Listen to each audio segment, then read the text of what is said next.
Education के online platform पर आप सभी दोस्तों का एक बार फिर से हार्दिक स्वागत और अभिनंदन है। दोस्तों, आज हम अगला पॉइंट पढ़ेंगे परमाणु द्रव्यमान, एटॉमिक मास। परमाणु द्रव्यमान या एटॉमिक मास क्या होता है? इससे पिछले वीडियो में हमने डाल्टन का परमाणु सिद्धांत पढ़ा था। तो डाल्टन का जो परमाणु सिद्धांत था, इस सिद्धांत की एक सबसे बड़ी विशिष्ट संकल्पना थी, है ना। डाल्टन का जो परमाणु सिद्धांत हमने पढ़ा था, ठीक है, डाल्टन का परमाणु सिद्धांत, डाल्टन का जो परमाणु सिद्धांत हमने पढ़ा, इस परमाणु सिद्धांत की एक सबसे बड़ी विशिष्ट संकल्पना थी। इसकी विशिष्ट संकल्पना क्या थी? विशिष्ट संकल्पना ये थी कि प्रत्येक जो परमाणु होता है, प्रत्येक परमाणु का एक निश्चित द्रव्यमान होता है, ठीक है। डाल्टन के परमाणु सिद्धांत से वैज्ञानिक इस निष्कर्ष पर पहुंचे कि परमाणु का एक निश्चित द्रव्यमान होना चाहिए। अब वो द्रव्यमान कितना होता है, उसको मापने के लिए वैज्ञानिकों की रुचि है वो धीरे धीरे बढ़ी, ठीक है। और वैसे भी हमने देखा था कि डाल्टन का जो परमाणु सिद्धांत होता है वो स्थिर अनुपात के नियम को भली भांति समझाता है। कौन से नियम को? स्थिर अनुपात के नियम, स्थिर अनुपात के नियम को। अब ये स्थिर अनुपात का नियम किसमें था? इसमें द्रव्यमान का स्थिर अनुपात होता है। तो इससे वैज्ञानिकों को ये प्रेरणा मिली कि प्रत्येक परमाणु का जो द्रव्यमान है वो फिक्स होना चाहिए। किससे? स्थिर अनुपात के नियम का उपयोग किसने किया था? डाल्टन ने किया था, ठीक है। डाल्टन ने ये कहा, क्या कहा कि प्रत्येक जो परमाणु होता है, ठीक है, तो वो निश्चित द्रव्यमान के अनुपात में जुड़ते हैं। ये बात स्थिर अनुपात के नियम में है। तो इस बात से प्रेरित हुए, इस बात से जो अन्य वैज्ञानिक है उनको प्रेरणा मिली। अब प्रेरणा क्या मिली? प्रेरणा ये मिली भाई, स्थिर अनुपात के नियम को और द्रव्यमान संरक्षण के नियम को आधार बनाकर ही तो डाल्टन ने अपना परमाणु सिद्धांत दिया था, ठीक है। तो इस सिद्धांत से वैज्ञानिकों को ये प्रेरणा मिली कि परमाणु का कोई ना कोई निश्चित द्रव्यमान होना चाहिए। तो अब वैज्ञानिकों में ये रुचि जागृत हुई कि वो प्रत्येक परमाणु का जो परमाणु द्रव्यमान है वो कितना हो सकता है। तो उसको मापने के लिए वैज्ञानिकों को प्रेरणा मिली और फिर वैज्ञानिकों ने परमाणु द्रव्यमान को मापने के लिए विभिन्न प्रकार के प्रयास वो प्रारंभ कर दिए। तो इन्हीं प्रयासों में सर्वप्रथम प्रयास देखते हैं अपन। सर्वप्रथम जो प्रयास है, उस प्रयास के दौरान जो ऑक्सीजन परमाणु है, ऑक्सीजन परमाणु को काम में लिया गया था। सापेक्ष ध्यान रखना, प्रारंभ में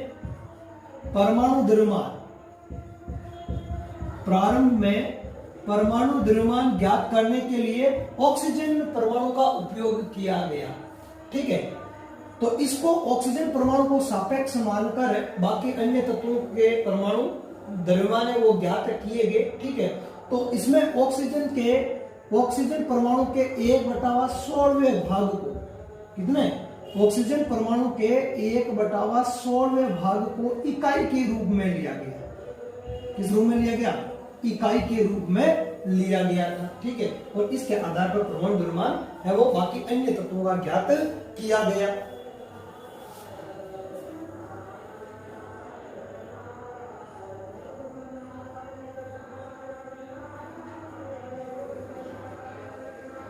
उसके बाद वर्तमान समय में बात करें 1961 से, कब से? 1961 से 1961 से परमाणु द्रव्यमान ज्ञात करने के लिए, परमाणु द्रव्यमान को ज्ञात करने के लिए जो कार्बन 12 है, कार्बन 12 समस्थानिक है, आइसोटोप है, इसका इस्तेमाल किया गया था।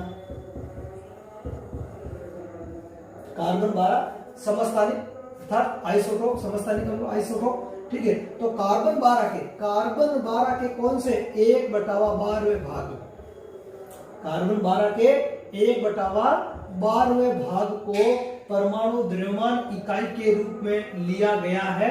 कब से? 1961 से। 1961 के बाद। तो पहले ऑक्सीजन को परमाणु द्रव्यमान इकाई के रूप में काम में क्यों लिया गया था? क्योंकि अधिकांश जो तत्व होते हैं वो ऑक्सीजन के साथ में क्रिया कर लेते हैं, ठीक है। इसलिए ऑक्सीजन को पहले परमाणु द्रव्यमान इकाई के रूप में मापने की, इसकी मापक इकाई के रूप में इसको काम में लिया गया और इसका कितना भाग? तो इसका 1/16वें भाग को काम में लिया गया। लेकिन इसमें क्या है कि कुछ त्रुटियां आई थी, ठीक है। ऑक्सीजन को सापेक्ष मानकर अन्य तत्वों का जो परमाणु द्रव्यमान ज्ञात किया गया था, तो उसमें कुछ कमियां थी। कमियां यह थी कि उनके जो मान आ रहे थे वो पूर्णांक में नहीं आ रहे थे, मतलब दशमलव में या अपन कहते हैं पॉइंट में ज्यादा आ रहे थे, ठीक है। तो इस 1961 में ऑक्सीजन को आधार के रूप में या ऑक्सीजन के 1/16वें भाग को आधार के रूप में अस्वीकार कर दिया गया और यह देखा गया। इसके लिए कार्बन 12 को ज्यादा उपयुक्त पाया गया। यदि कार्बन 12 जो समस्थानिक है उसको आधार मानकर उसके सापेक्ष अन्य तत्वों के परमाणु द्रव्यमान है वो ज्ञात किए गए, तो देखा गया कि इनके जो मान आ रहे थे वो ज्यादा दशमलव में नहीं आ रहे थे, मतलब लगभग पूर्णांक में प्राप्त हो रहे थे, या यूं कह सकते हो कि इसकी तुलना में इसका प्रयोग करना आसान था, ठीक है। तो 1961 से फिर बाद में कार्बन 12 जो समस्थानिक है उसका इस्तेमाल है वो परमाणु द्रव्यमान इकाई के रूप में किया गया और अन्य तत्वों का परमाणु द्रव्यमान कार्बन 12 के सापेक्ष ज्ञात करके निकाला गया। अब वर्तमान में जो परमाणु द्रव्यमान है, परमाणु द्रव्यमान की जो इकाई होती है उसको हम AMU के रूप में लेते हैं। किसके रूप में? AMU के रूप में, परमाणु द्रव्यमान इकाई। परमाणु द्रव्यमान इकाई, परमाणु द्रव्यमान इकाई जिसको अपन बोलते हैं AMU। समझे इसका मतलब? एटॉमिक मास यूनिट, ठीक है। एटॉमिक मास परमाणु द्रव्यमान यूनिट का मतलब इकाई। और आजकल AMU के स्थान पे शॉर्ट में शब्द काम में लेते हैं इसका संकेत U, और U का मतलब होता है यूनिफाइड। U का मतलब क्या होता है? यूनिफाइड। तो आजकल शॉर्ट में यूनिफाइड को प्रतीक के रूप में काम में लिया जाता है। ये ठीक ऐसे ही है जैसे मान लिया कि अपन को कहते हैं कि 1 किलोग्राम, ठीक है। अब 1 किलोग्राम में कितने ग्राम होते हैं? तो अपन ने कह दिया कि वे 1000 ग्राम होते हैं, ठीक है। तो 1000 ग्राम 1 किलो में 1100 ग्राम तो नहीं माना गया, या 900 या 950 ग्राम तो नहीं माना गया, क्योंकि इसका भी एक रीजन है।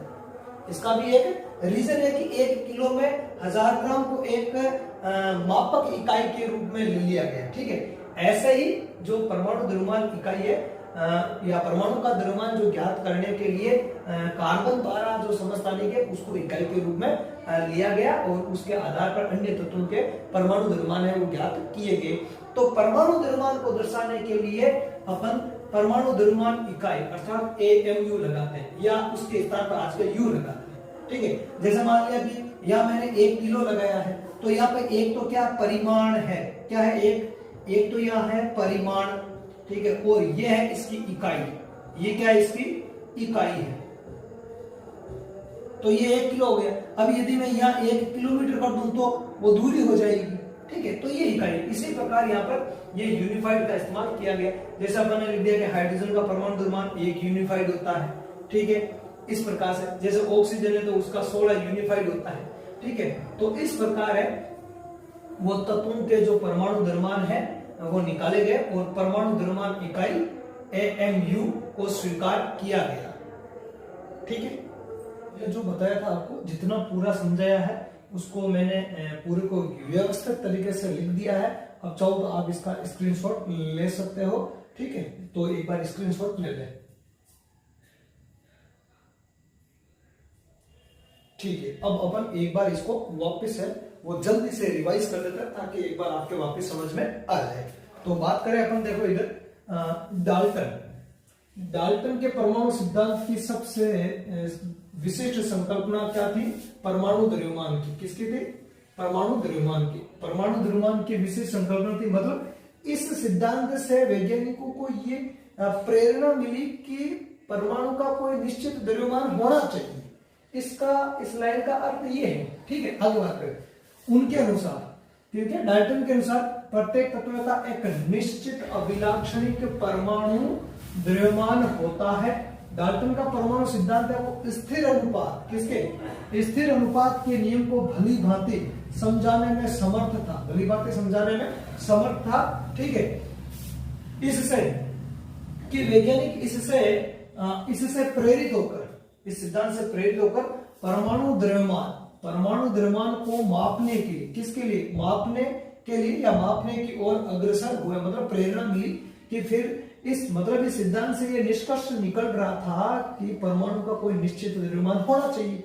अब उससे प्रेरणा मिली वैज्ञानिकों को कि भाई परमाणु का द्रव्यमान निश्चित होता तो कितना होता है, अलग अलग परमाणु का परमाणु द्रव्यमान अलग अलग होता है, समान ही होता है, कैसे होता, तो इस चीज को खोजने के लिए वो अंदर से मोटिवेट हुए, ठीक है। आगे बात करें, सर्वप्रथम परमाणु द्रव्यमान इकाई के रूप में ऑक्सीजन परमाणु को लिया गया था, ध्यान रखना है। 1961 से पहले परमाणु द्रव्यमान को मापने के लिए परमाणु द्रव्यमान इकाई, ठीक है, के रूप में ऑक्सीजन परमाणु के द्रव्यमान के 1/16वें भाग को लिया गया था, मतलब ऑक्सीजन के 1/16वें भाग को इकाई के रूप में मानकर उसके सापेक्ष अन्य तत्वों के परमाणु भार है वो ज्ञात किए गए थे। जैसे मान लिया कि अपन एक बात करें, एक दूसरे उदाहरण की बात करें, जैसे मान लो कि अपन किसी फल विक्रेता के पास में जाते हैं और फल विक्रेता के पास में जाते हैं तो उसके पास में मापने के लिए या तोलने के लिए कुछ नहीं होता है। मतलब यदि हम किसी फल विक्रेता के पास में जाते हैं तो उसके पास में फलों को तोड़ने के लिए कुछ होता नहीं, किलोग्राम में कोई इकाई नहीं होती, ठीक है। तो वो क्या करता है, जैसे मान लिया कि एक बड़ा सा फल ले लेता है और उसके जैसे मान लिया कि 16 भाग कर दिए, कितने भाग कर दिए, 16 भाग कर दिए। अब अपन जाते हैं, अपन कहते हैं कि भाई केले दो, तो वो कहेगा कि मेरे पास में मापने के लिए तोड़ने के लिए कुछ भी नहीं है। अब मेरे पास में इस फल के ये 16 भाग है, अब आपको कितने भागों के बराबर में लेना है फल, तो हमने कह दिया कि भाई इस फल के 4 भागों के बराबर में मेरे को ये फल तोल दो, दूसरे वाले फल तोल दो।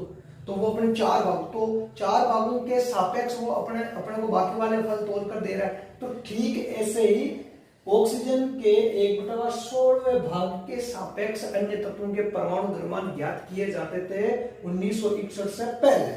अब 1961 से बाद में, मतलब वर्तमान समय में 1961 से लेकर अभी तक है जो कार्बन समस्थानिक है, कार्बन समस्थानिक C12, ज्यादातर समस्थानिक का एक अपन अलग से एक पॉइंट पढ़ेंगे, समस्थानिक आइसोटोप, ठीक है। कार्बन का एक समस्थानिक होता है C12, एक होता है C14। तो समस्थानिक क्या होता है इनके बारे में अलग से वीडियो पढ़ेंगे अपन आगे, ठीक है।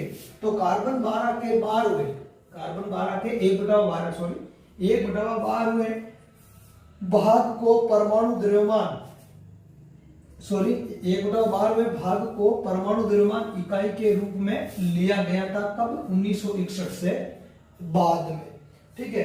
परमाणु द्रव्यमान को परमाणु द्रव्यमान इकाई किसके रूप में, परमाणु द्रव्यमान इकाई AMU, atomic mass unit, atomic mass unit हो जाएगा AMU का, के रूप में व्यक्त करते हैं, ठीक है। जिसका वर्तमान में संक्षिप्त जो रूप है वो यूनिफाइड है, वर्तमान में संक्षिप्त रूप है वो यूनिफाइड है। आगे बात करें परमाणु का अस्तित्व, तो परमाणु का अस्तित्व क्या होता है, परमाणु को हमने तो कभी देखा नहीं, ठीक है भाई। हम परमाणु इतना सूक्ष्म होता है कि हम इसको आंखों से नहीं देख सकते हैं, है ना। परमाणु की जो साइज होती है वो 10 की घात -10 मीटर होती है, देखो 10 की घात -10 मीटर होती है। इतना अति सूक्ष्म होता है कि हम उसको स्वतंत्र रूप से आंखों से नहीं देख सकते और न ही ये स्वतंत्र रूप से पाया जाता है, ठीक है। तो परमाणु का अस्तित्व है या नहीं है, तो यदि अपन बात करें तो अधिकांश तत्वों के जो परमाणु होते हैं वो स्वतंत्र रूप से अस्तित्व में नहीं रह सकते हैं या नहीं रह पाते। अधिकांश तत्व के, कुछ तत्व ऐसा है जिनके जो परमाणु है वो स्वतंत्र रूप से अस्तित्व में रहते हैं, कौन से मैं बताऊंगा आपको। वो है अपने जिनको बोलते हैं अपन अक्रिय तत्व है। अक्रिय तत्व है जिनका अष्टक है वो पूरा होता है। आगे अपन पढ़ेंगे नील्स बोर का सिद्धांत है, ठीक है, बोरबरी का नियम है ना, बोरबरी के नियम में ही अष्टक का नियम आता है, ठीक है, या अपन यूं कह सकते हैं बोरबरी के नियम को अष्टक का नियम कहते हैं। तो ये आगे अपन पढ़ेंगे। तो ऐसे कुछ तत्व है जिनका जो अष्टक है वो पूर्ण होता है, तो वो जो तत्व होते हैं वो किसी से क्रिया नहीं करते हैं और वो स्वतंत्र रूप से रह सकते हैं, ठीक है। उनके बारे में अपन आगे चर्चा करेंगे, ठीक है। तो अधिकांश तत्वों के जो परमाणु होते हैं वो स्वतंत्र रूप से अस्तित्व में नहीं रह पाते हैं।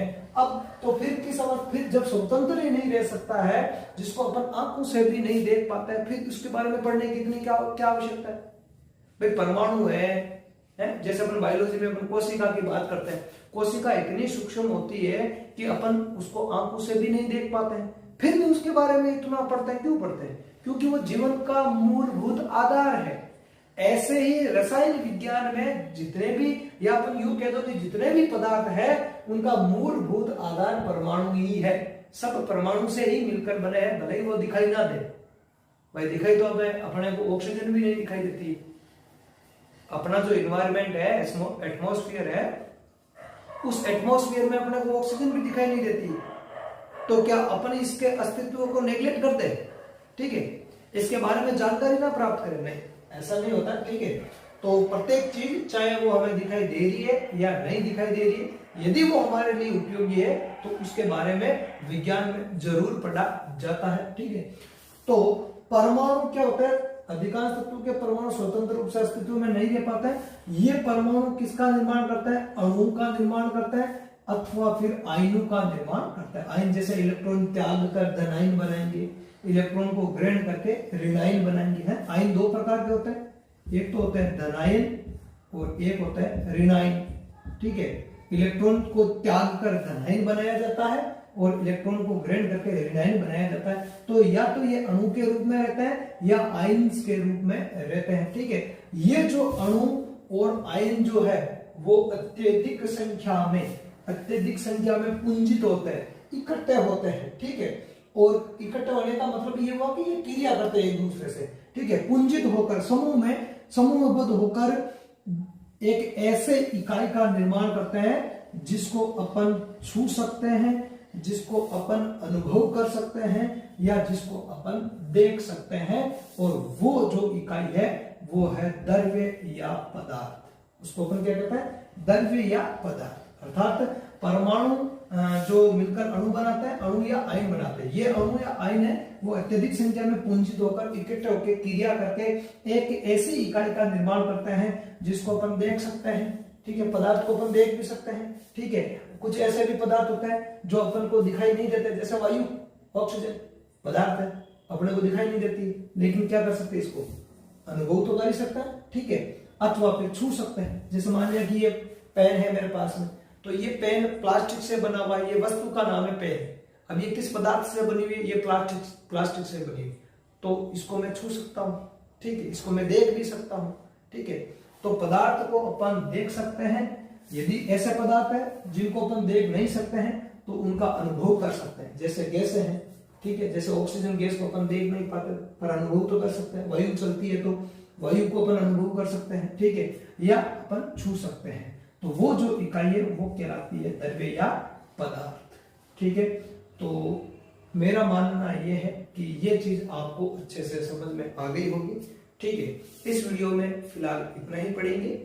आज के लिए धन्यवाद। यदि चैनल को अभी तक सब्सक्राइब नहीं किया तो चैनल को सब्सक्राइब कर लेना, ठीक है, और बेल आइकन को भी दबा देना, जो ऑल है उस पर क्लिक कर दें, ठीक है। और यदि अपने दोस्तों को शेयर नहीं किया है तो जल्दी से जल्दी इस वीडियो को अपने दोस्तों को शेयर करो, यदि आप अपने दोस्तों का भला चाहते हो तो।